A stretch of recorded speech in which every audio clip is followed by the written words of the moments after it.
The first time I built this project in 1997, I made it out of oak. This time, I'm going to do it out of pine.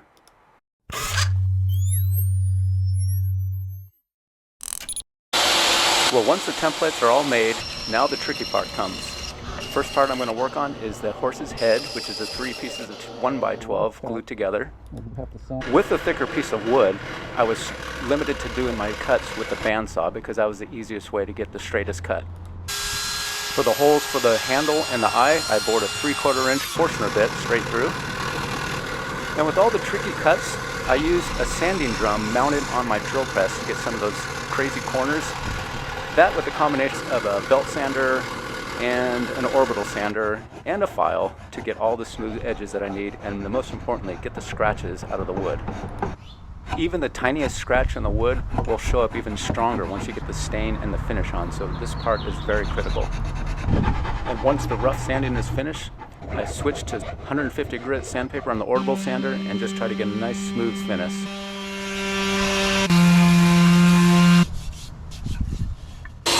Now, one thing I've learned over the years is that the more precise you make your cuts, the easier it is for you to do your assembly without headaches.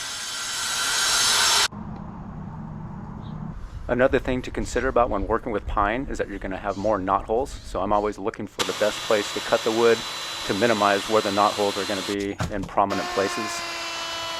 Now later on in the project, all the exposed pieces are going to have quarter round edges that I do with the router. These particular pieces on the bottom rocker I had to do first.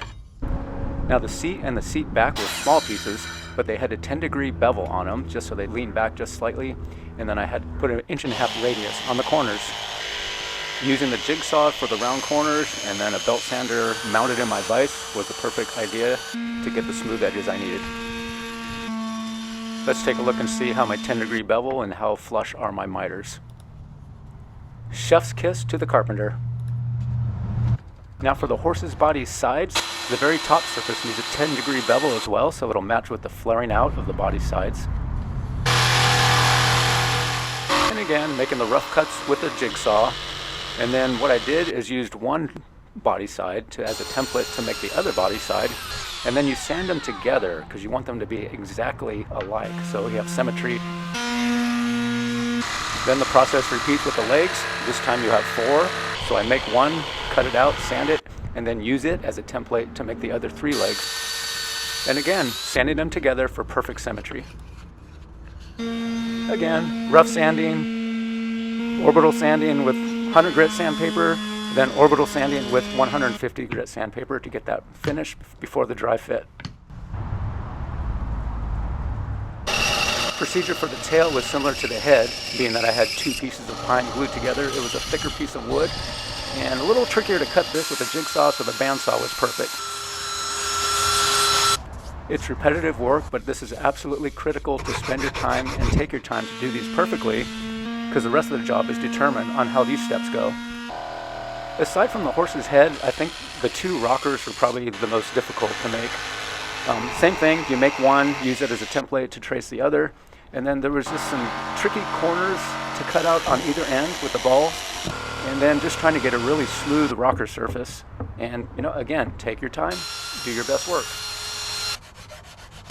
It is a whole lot easier to fix any imperfections and any mistakes in this early stage while the pieces are not put together yet. Because once the horse is assembled, it's really difficult to sand, chisel, or do what you got to do to fix anything that you didn't catch the first time.